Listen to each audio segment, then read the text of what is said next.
Muito boa noite. Como estão as coisas por aí?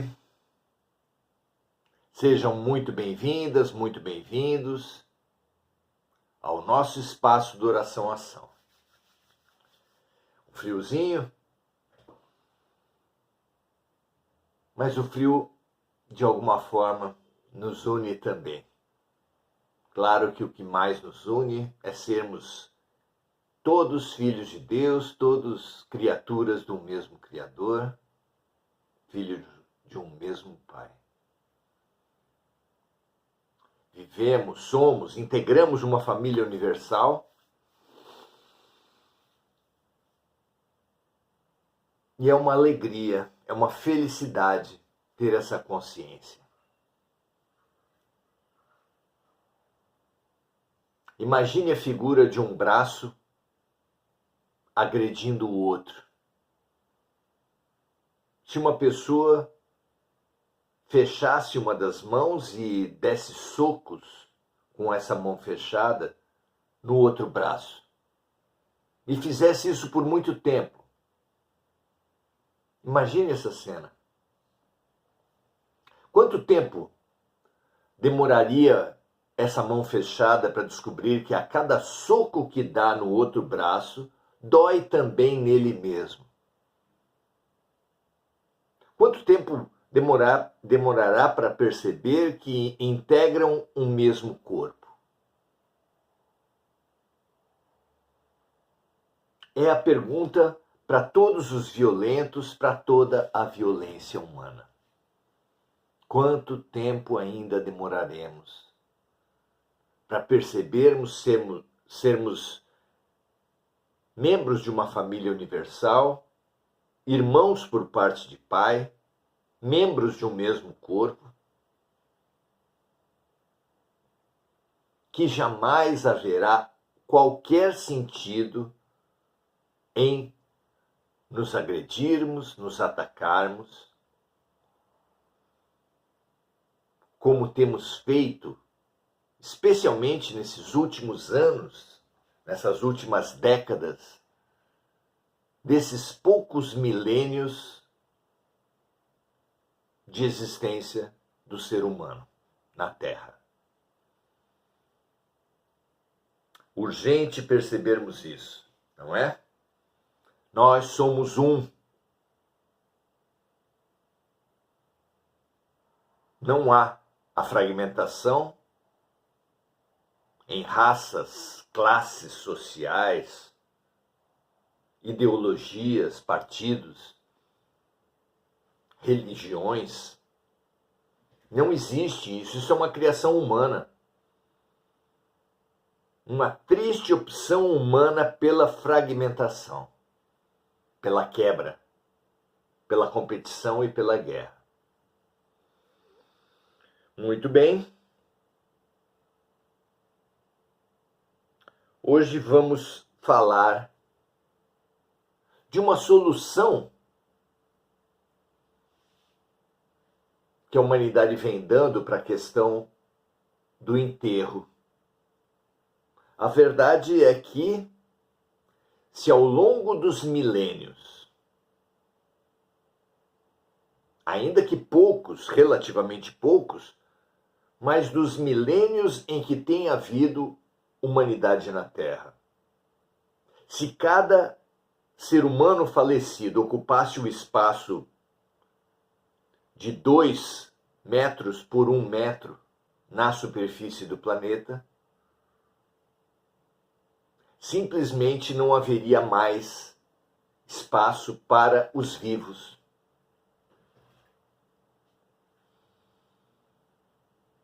O que fazer com isso? Os cemitérios têm aprendido a fazer um gerenciamento, de forma que, depois de um certo número de anos, os despojos são transferidos para lugares, gavetas, construções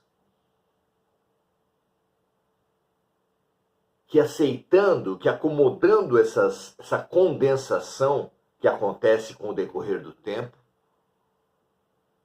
pode liberar os túmulos propriamente ditos para novos seres. É uma medida de racionalidade, uma medida necessária. Entre essas, porém, a que permite mais rapidamente uma ocupação, uma diminuição drástica do espaço ocupado pelos cadáveres, é a cremação. A cremação não pode ser considerada uma novidade. Na Índia é tradição,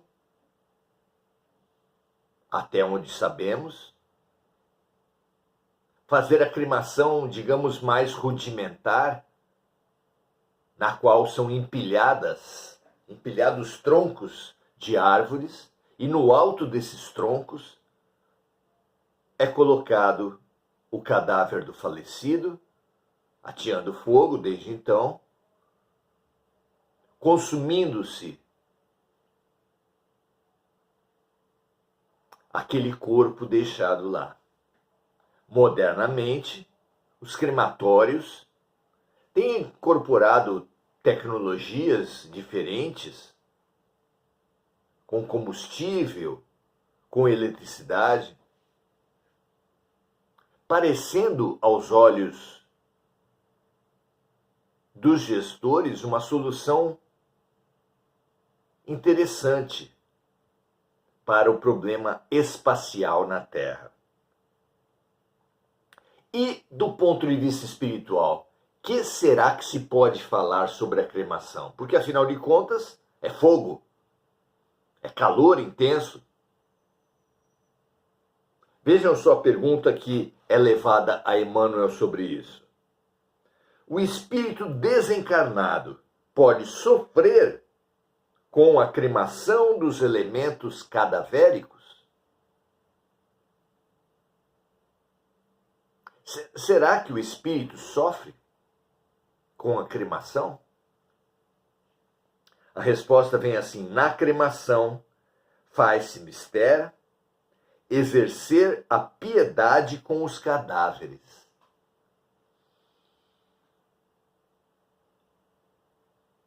Então, Emmanuel aqui atesta que mesmo após a morte, um laço ainda une espírito e cadáver. Então faz-se mister, faz-se necessário exercer a piedade com os cadáveres, adiando, procrastinando por mais horas o ato da destruição das vísceras materiais. Pois, de certo modo, existem sempre muitos ecos de sensibilidade. Olha a palavra que o instrutor resolveu usar. Após a morte, remanescem laços.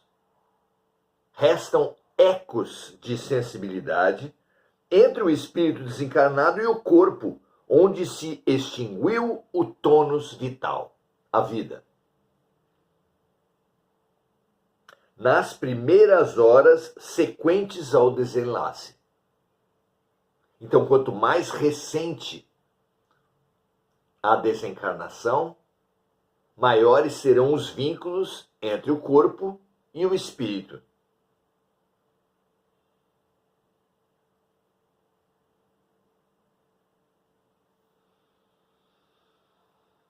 Então, diz Emmanuel, na cremação faz-se mister de exercer a piedade com os cadáveres, procrastinando, adiando por mais horas o ato de destruição das vísceras materiais,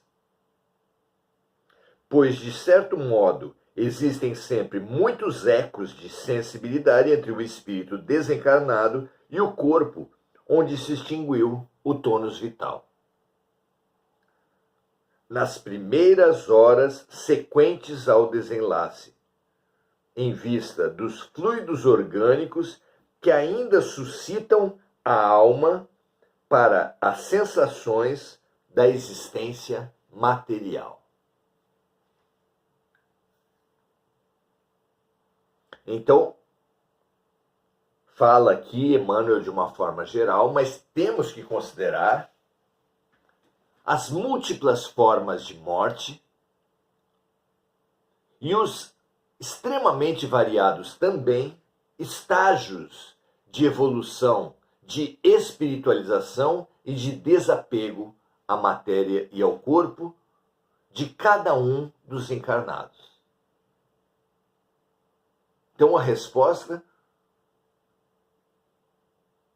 precisa incorporar a ideia de depende do grau de evolução do espírito. De que espírito se trata?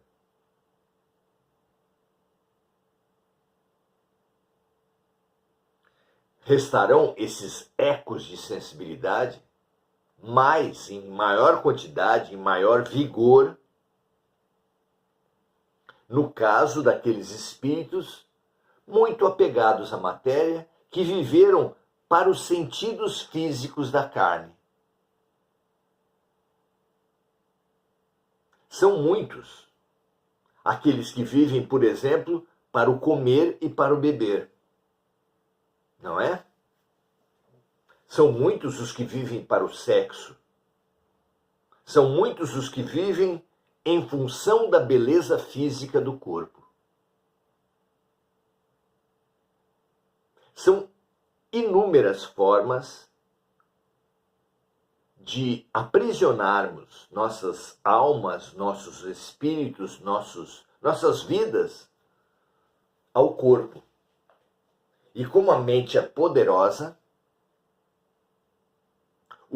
quanto mais deixarmos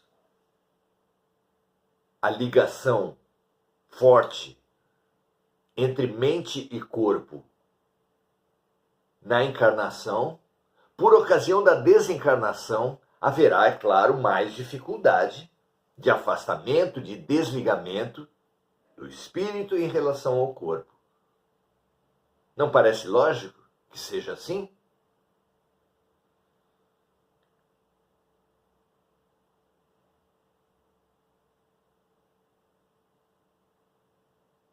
São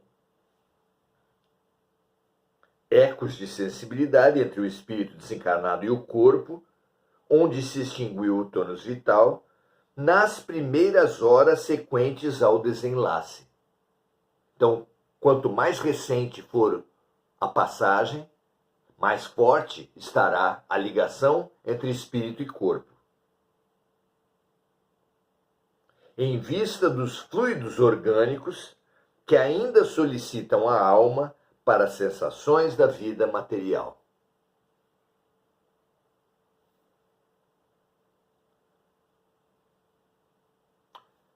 A literatura espiritualista, de diferentes matizes, diferentes características, aponta um elo energético mesmo entre espírito e matéria. A aparência desse elo é de uma corda brilhante, por isso chamou-se de fio de prata.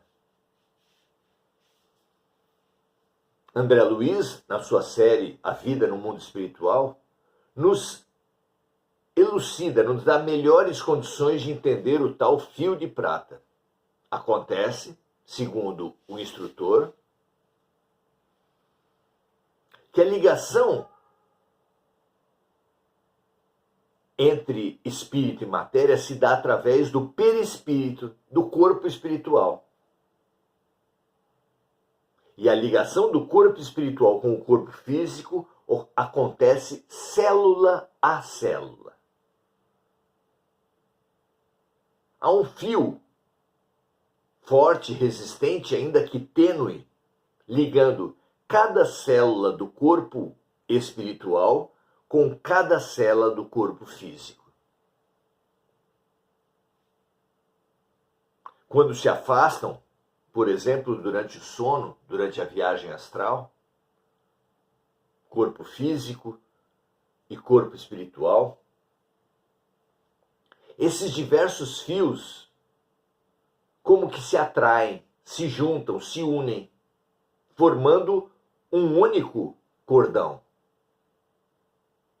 Portanto, o fio de prata não é um fio apenas, é a junção, é a agregação de inúmeros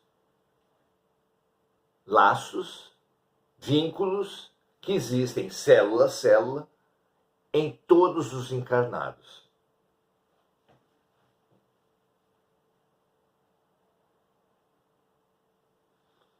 Esse laço é plástico, é extensivo, é elástico, por assim dizer, de maneira a permitir que, durante o sono, por exemplo, o espírito percorra enormes distâncias de posse do seu corpo espiritual. Quando você dormir, se você tiver a lucidez do que ocorre durante o seu sono, você poderá encontrar, será comum que encontre individualidades, algumas que você nunca viu na vida, e algumas delas com essa característica de um fio de prata saindo, por exemplo, da parte posterior da cabeça, do corpo espiritual, e chegando até, por exemplo, o umbigo do corpo material. Por que, por exemplo? Porque realmente varia de indivíduo para indivíduo.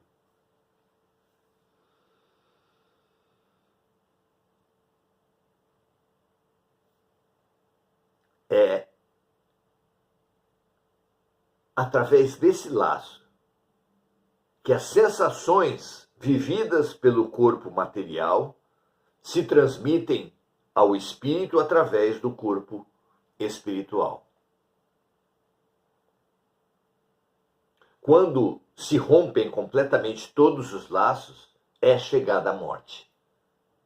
A ruptura total dos laços entre corpo físico e corpo espiritual é a morte. E é irreversível.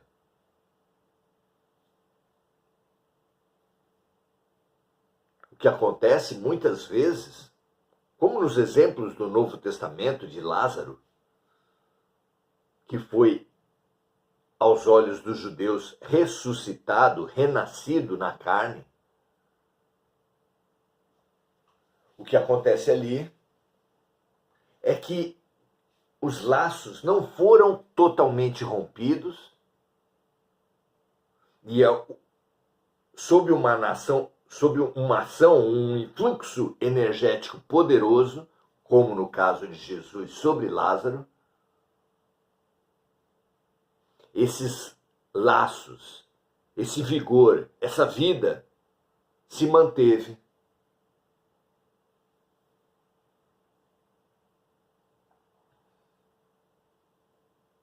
Então, nas primeiras horas sequentes ao desenlace, esse vínculo é mais forte e vai perdendo força conforme o passar do tempo,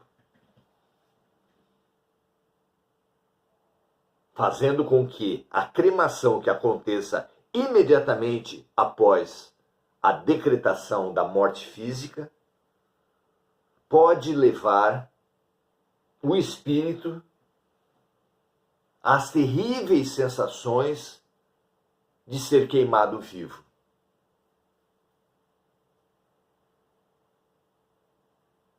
Esse mesmo princípio que serve ao estudo da cremação, que nos estimula a adiar o ato da destruição das vísceras materiais por mais horas, como aconselha Emmanuel aqui, nos ajuda a pensar sobre outros condicionamentos que o espírito pode receber da parte do corpo material.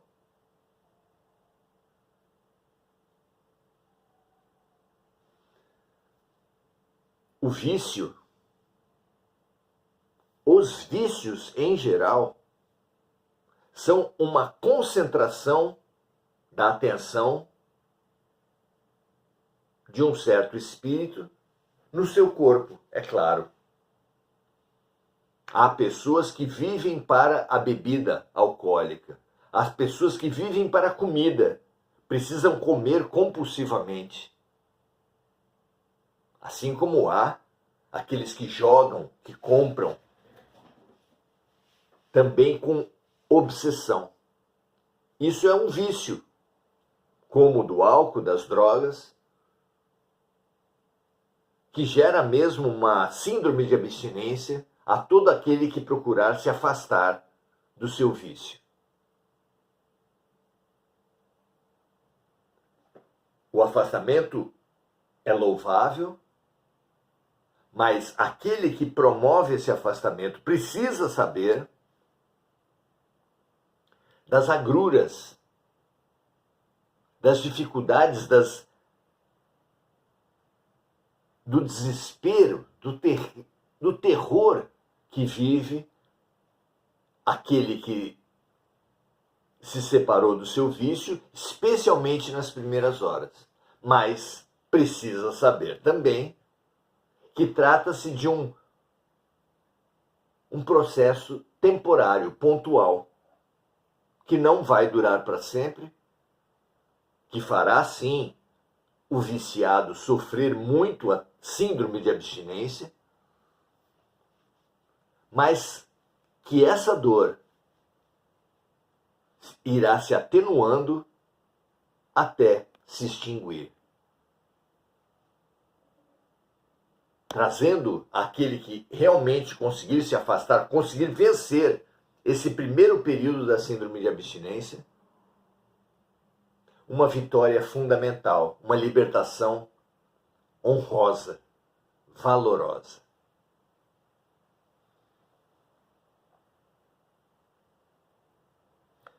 Também aqui podemos ter uma noção bastante interessante do que acontece no corpo na morte, no corpo, na vida espiritual do suicida.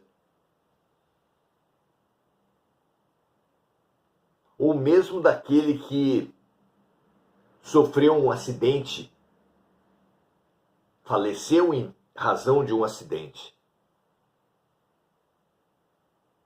O que une esses casos todos é que o corpo físico estava com muita energia, com uma carga intensa de energia que o ligava ao corpo físico.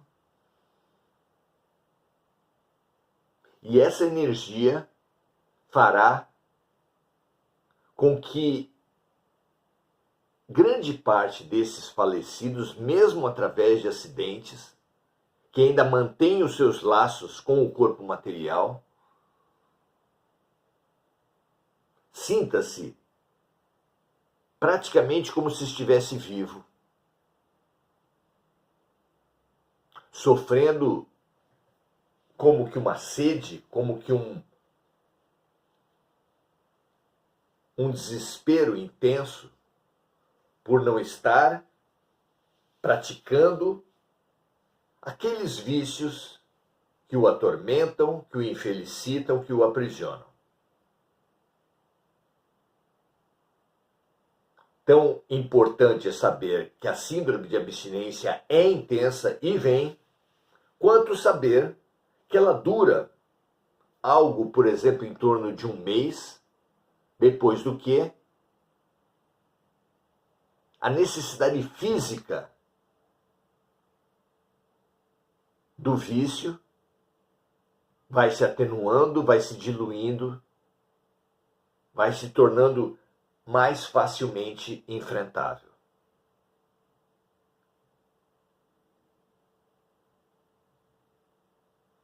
Então, o corpo humano tem fluido vital.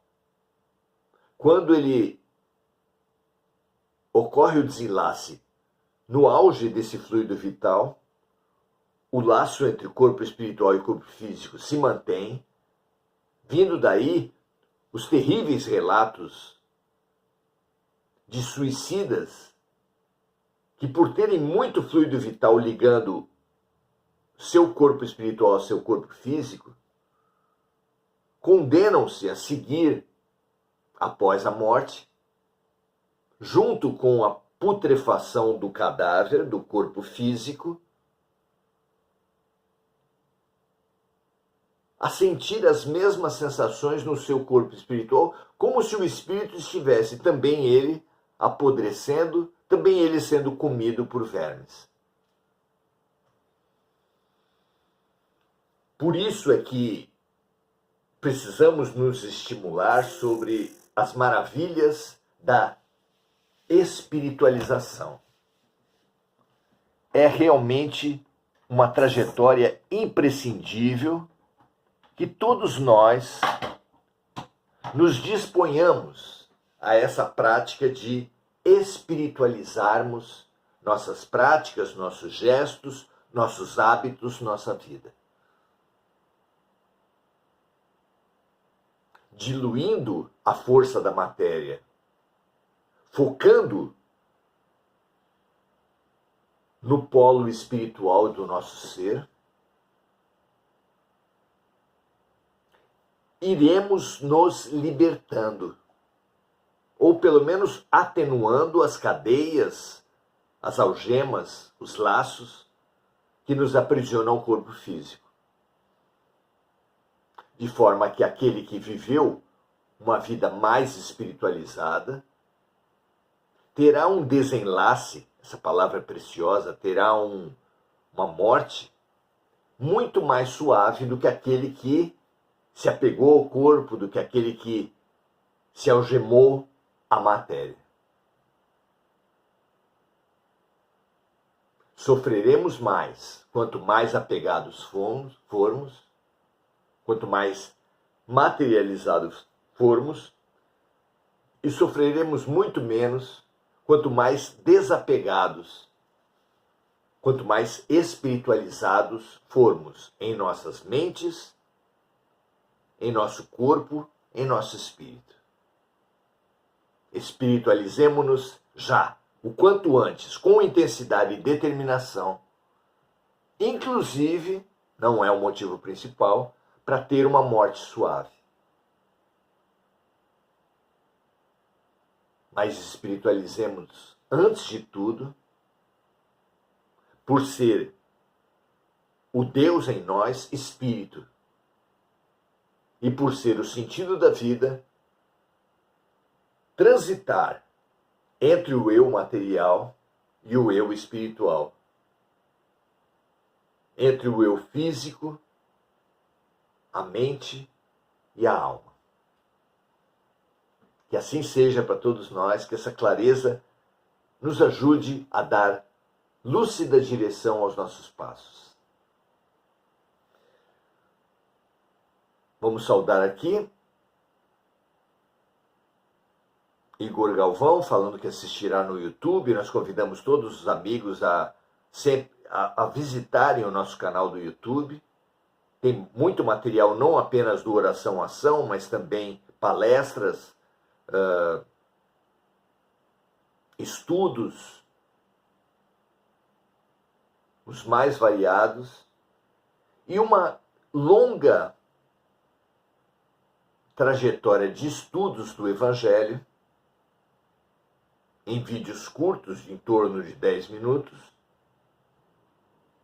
do que a gente chama essa série de Só Nos Resta Aprender. Enir Cajazeira pergunta sobre o tempo. O próprio Emmanuel realmente, em outro momento, trouxe esse número de 72 horas de espera. Período que deve ser, sempre que possível, estendido para os casos de suicídio, de acidentes, de morte na juventude.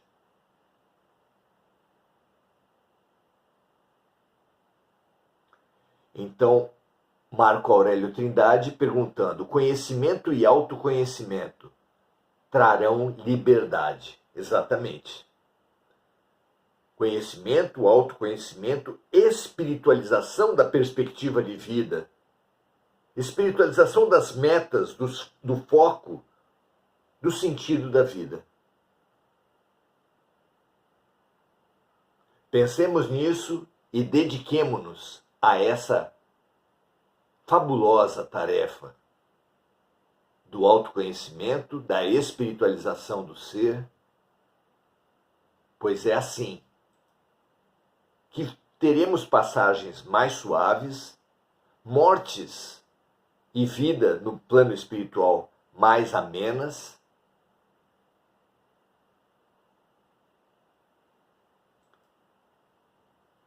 vidas em geral mais suaves. Precisamos dessa desmaterialização, dessa espiritualização, porque essa é a nossa verdade. Nós somos espíritos. Não havendo por que nos agarrarmos àquilo que perece. Lembremos então e fechemos o dia de hoje com a recomendação de Jesus que disse: não coloqueis vosso coração, não coloqueis vossos tesouros aonde a traça rói, a ferrugem corrói e os ladrões levam.